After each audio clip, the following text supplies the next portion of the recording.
সৌন্দৰ্য কৰো তাতে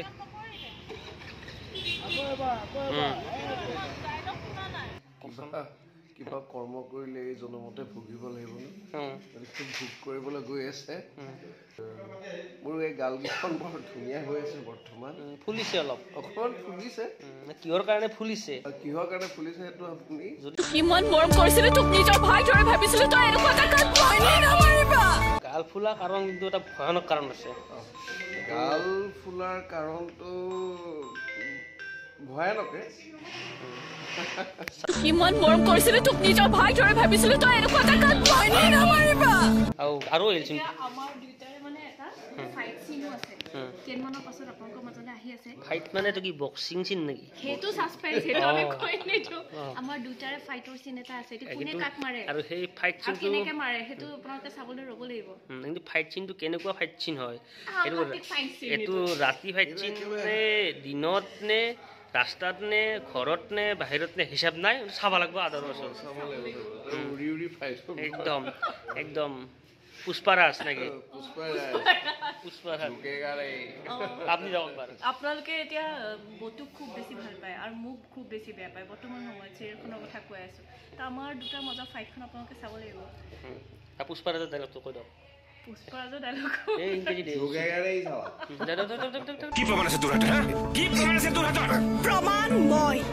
ক্ৰছিবলৈ নাহিবা দেৱৰী তুমি যদি জানিছিলা সেইটো ভুল টেবলেট আছিল বুলি তেতিয়াই কোৱা নাছিলা কিয় চাইছিলো আপোনালোকে কিমান পৰ্যায়লৈকে নাটকখন নিব পাৰে মই তোমাক আগতে কৈছো যে তাৰ ওপৰত বিশ্বাস নকৰিবা চলিব তোমাৰো অধিকাৰ আছে মই সময়ত দেখুৱাম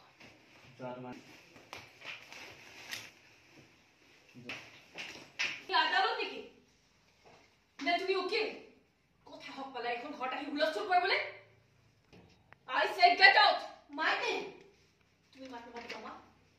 বহুত পাৰি গৈছে যেতিয়া অফিচলৈ যাব যেতিয়া আহি ঘৰ আহি ওলাবহি সেইদিনাখন সমুদ্ৰ ইমানখিনি কোৱাৰ পাছতো তুমি আহি ইয়াত থিয় হ'বলৈ ক'ত অধিকাৰ পালা তই আমাৰ ওপৰত এনেকৈ বদনাম দিছো যে হা কি প্ৰমাণ আছে তোৰ কি প্ৰমাণ আছে তোৰ হা দিলে নয় আপনি লাগব এটা মই নিদু বঢ়িয়া ইমানবিলাক প্ৰমাণ কৰাৰ পিছতো প্ৰমাণ কি প্ৰমাণ পালা তুমি সোমাই হেতেনে চিচি কেমেৰা অফ আছিল যদি দুবুৰীয়ে কামটো কৰিলেহেঁতেন তাই সোমাই আৰু অফিচ চিচি কেমেৰাটো কি অফ থাকিলেহেঁতেন পাছত বা আগত কৰিলেহেঁতেন তাই চাইন আছিল কপি কৰা হ'লে অলপ হ'লেও অমিল হ'ল কিন্তু আগতে চাইন এটা কৰি দিবলৈ তুমি যদি মোক এসপ্তাহ সময় দিয়া তেনেহ'লে মই পাৰিম ভাল ভাল মানে টুইষ্ট কিছুমান আহি আছে আপকামিং টুইষ্ট গতিকে চাই থাকিব লাগিব আদৰ ওচৰত বঢ়িয়া লাভ ইউ কি